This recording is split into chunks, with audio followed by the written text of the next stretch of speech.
Hello, everyone. Good morning, good afternoon, good evening, or good any day of the day today. So we are here again today for a special guest that has an inspiring story that will inspire you again. So without further much ado, I want to introduce Leslie Gang. She's an administrator of a private school and is a co-founder of Hindi libraries, right? Correct. Okay, so without any delay, let's welcome Leslie. Hello, Leslie. How are you today? I'm good. Thank you so much for having me. I'm excited to share the story. Sure, welcome. And of course, we love inspiring stories. So if you have one, share it because, it's one way to inspire other people, right? So here we 100%. go, another inspiring story today. So a little bit about you. Could you share who you are and what you do, or, just to get us started? So my name is Leslie. I am the mother of two children, a 9-year-old girl and a 7-year-old boy. I live in Long Island, New York, Mhm. which you could probably tell as I keep talking with my accent, my New York accent.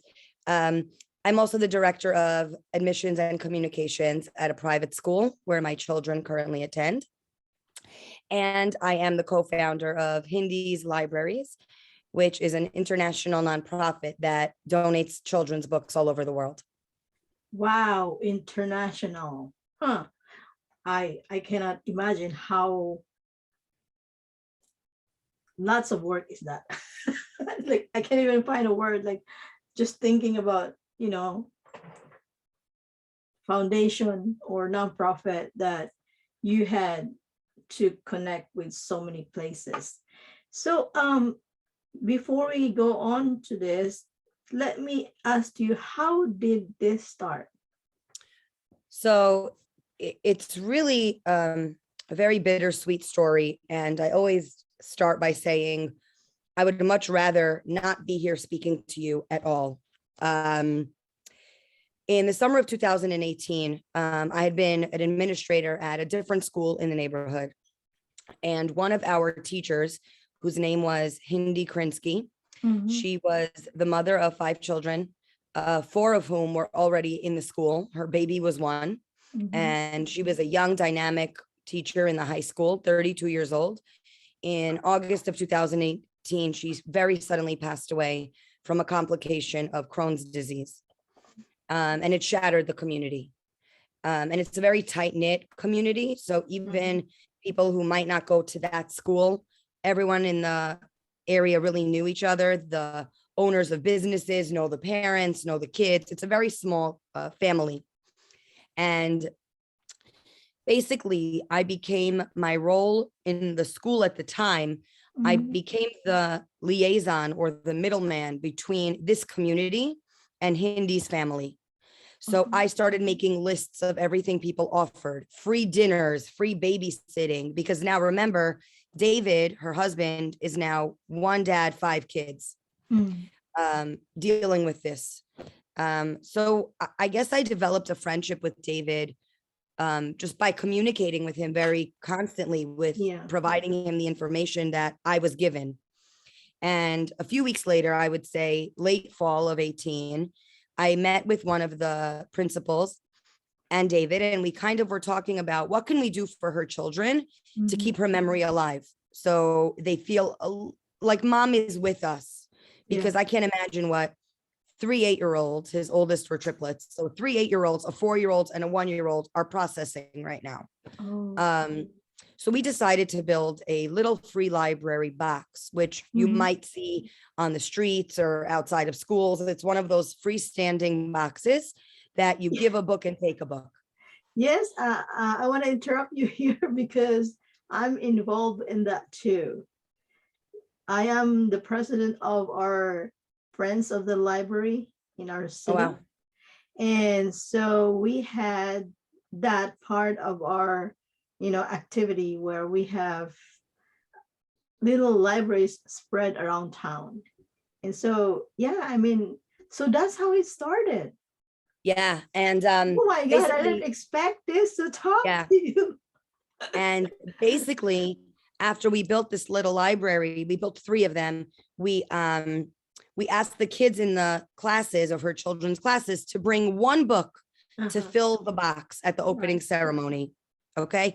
Fast forward a few weeks, I am getting phone calls that people think I'm taking children's books. Oh. And I'm like, I just needed it for this one event, but okay, I guess you can give them and we'll figure it out. Mm-hmm. So David, her husband, who is now the co-founder of the nonprofit, Mm-hmm. David and I sat and we just gave these books as they were coming to like a local food pantry, a local homeless shelter. And we said, okay, that was really nice. Like that was so beautiful. And the calls just never stopped coming. So fast forward now, 2022, we've donated almost 300,000 books. We Wow. ship them all over the world. We pay for all the shipping. We partner with nonprofits, hospitals, little free libraries, basically anybody who is supporting children and families in need. And we Wow. provide them with children's books. Wow. That's amazing. I didn't expect this. It's wild. Yeah, I didn't expect it. yeah, We didn't yeah, expect it to form. We were just doing something for the children and it right. kind of spiraled into this. Wow, this is really a blessing to even just have this moment, you know. Yeah. I'm I'm really overwhelmed. So anyways, yes, we do that in our, library, and we also have like kind of involved actually the high school in our area to they built the little library, because you can buy the little library now, right? Yeah. It's like It's that, $200 and they send you the whole thing, yeah, either like I said, pre-built or you can build it. Yeah. yeah, yeah. But we kind of think that, if the um, children or the students are involved, it would be nice too, because they would look back to it and, kind of feel like, hey, I did something when I was this age, so they built the little houses, which look really nice, and they painted it and everything. So with that happening, how do you keep it, like you mentioned that you are all volunteer in that. Yeah. It's definitely rough. Mhm. Sometimes, I mean, David works full time, I work full time, we're raising families of our own. The funding is just not there for employees. Any money we receive, we reserve to ship our books, Mhm. because we do ship them and pay Right. for shipping. I've worked with David to create a team. So we Mhm. have different volunteers focusing on different aspects of the Right. nonprofit. But don't be fooled. Like I'm sitting on my floor 3 times a week in my pajamas, packaging books when the volunteers don't come in. It's not like this whole entity, Right. which actually, on one hand, it's really overwhelming, but on the other hand, I like to think it's empowering to know that you can do so much good Uh-huh.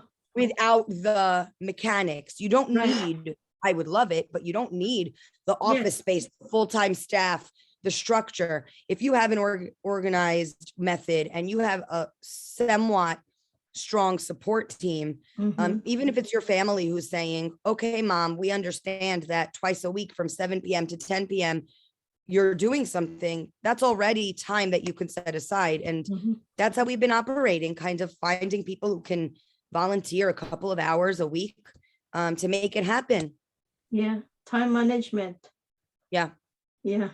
So like when you say that, how many hours do you normally is like in a day? How many hours is required? So for a volunteer, it depends on what they do. I like to say to anyone who calls and reaches out to support us. And by the way, I have volunteers working remotely on other aspects of the organization, Mhm. who aren't local. And I like to say it's whatever you can give us, we will find Mhm. a way to make it work. I think it's very important that if someone is involved, especially for a volunteer position, they're passionate and they want to be doing this. Right. So I always say to them, here are the different opportunities. I want you to take time. Don't say yes to me right now. Take Uh-huh. time and think about what's important to you. And this way, we find a way. So if so for example, I have volunteers that pick up, we get a lot of book deliveries from Girl Scout troops and Rotary groups in bulk. So like tomorrow I have a troop bringing me 2,000 books. So I need people to go through them to make sure they're appropriate, they're not ripped. So I've trained volunteers. I have volunteers who take 30 boxes of books every 3 days. And then I have volunteers that take 2 boxes every month. So it's whatever people are willing to do, as long as they want to be a part of it. I want us to give them a way to do that. Wow. Well, that's really amazing that you have all those, managed little different, flexible, Right. put it You have together. to.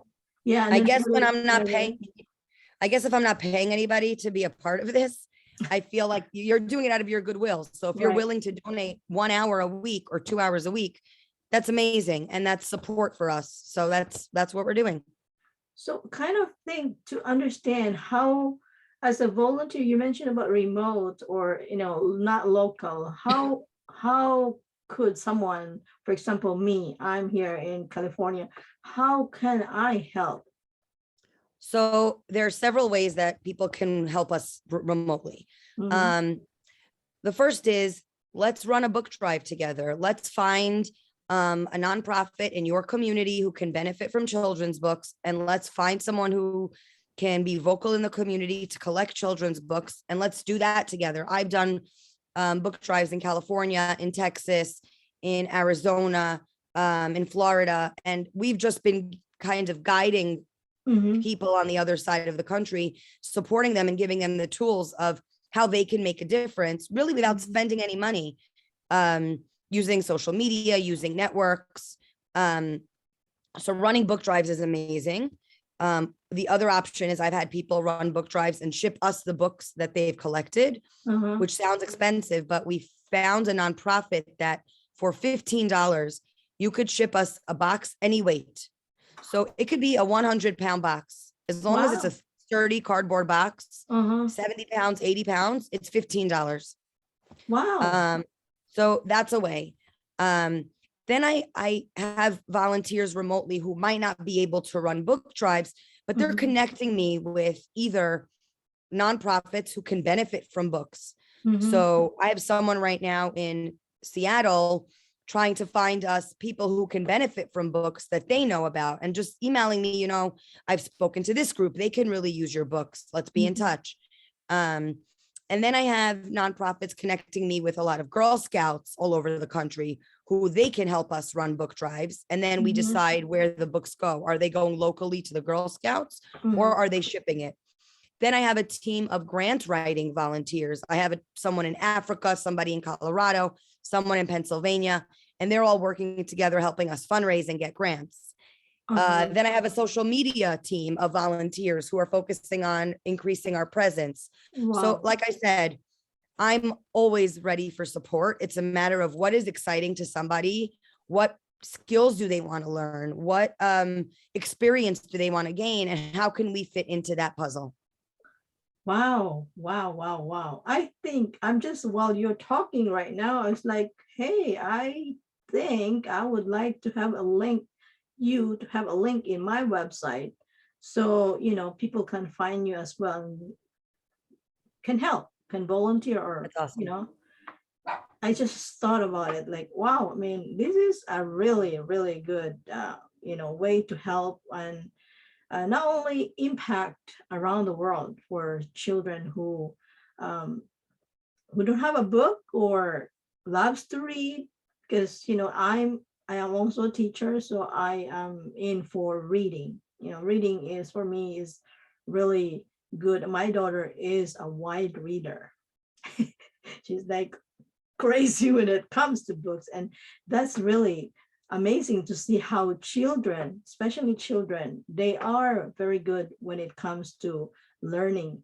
And we have, as parents or adults, we if we can support them and give them the tool, then we'll have children who are readers. And that would be good for us for the future, I'm saying. Um, so with that said, I'm kind of running out of, uh, because my mind's just flooded with so much stuff while listening to you. Anyway, so how do people connect with you? By the way, if you have a website or any email, you can tell us. Sure. So our website is Hindis, HINDIS, libraries, plural.org.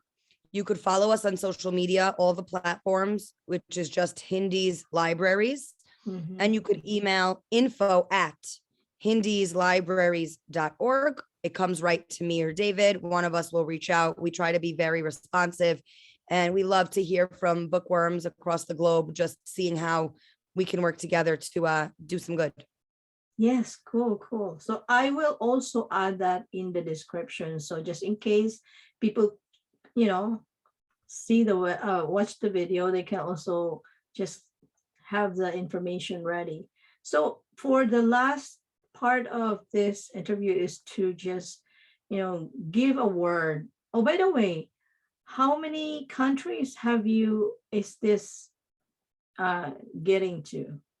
So we are all over the US. We're in all 50 states, and we've already shipped to various places in Africa, Haiti, Puerto Rico, Israel, and India. And we're working on the Philippines right now. Oh, wow. I'm from Philippines. Oh, yeah. So I've been working with a woman who runs a makeup company, a skincare company, and she's from the Philippines. So we're just waiting for, I guess, the pandemic to ease the restrictions and the logistics of shipping products. And then once she gives me the green light, we're going to ship our books over there. Wow. That's really amazing. I at one time, I had this things in my mind that I'd like to do something like that where you can reach out to other countries, but wow, this is really amazing. So for the last thing is, what last word from you being in this, because you have so much experience that you can share to our viewers, Really, I have a piece of advice that a friend told me, and two pieces really. And the first piece of advice is, if you don't ask, the answer is no, right? Because you didn't ask. Yes. If you ask, you never know if the answer can be yes. Right. And that yes can change you and can change the world. Mm-hmm. Really, I mean it. I've been in positions where I didn't want to ask a question. Maybe I was uncomfortable, or I thought no one's ever going to say yes to this crazy proposal. And then I asked, and then the answer was yes. And it's, it really was empowering. And the second piece of advice is, if you want to accomplish something and it's something to do good in the world, you don't need the millions, the bank accounts, the networks, the connections. They always help, obviously. But if I tell you, if you browse our social media and you see the cool things that we put together as an organization, there's no funder or investor backing it. It's me typically in my bed, in my pajamas, once my kids are sleeping, thinking of creative ideas, scrolling through news, seeing what has worked for other companies or organizations, and finding a way to reframe it for us. And it's just that perseverance, that willpower. It might not go as quickly as you want it to. And there might be challenges along the way, but certainly it's possible. Anything is possible.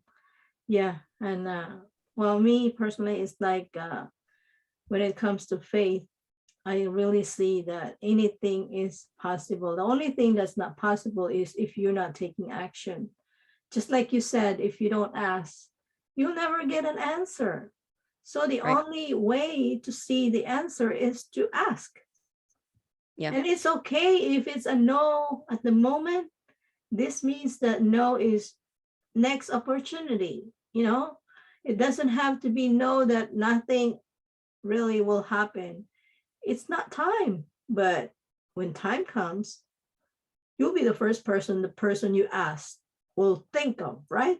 So yeah, I will definitely add you to add a link, so people can see extra, just an extra exposure, because I really think this is a good action, and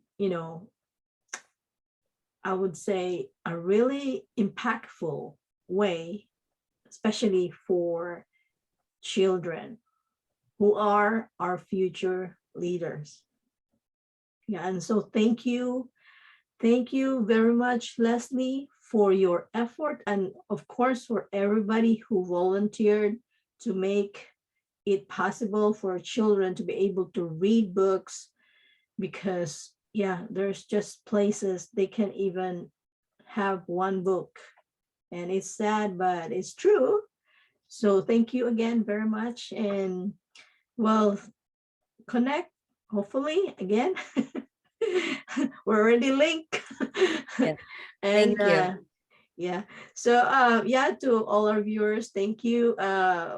Stay tuned for our next guest, and we'll see you again. Bye bye.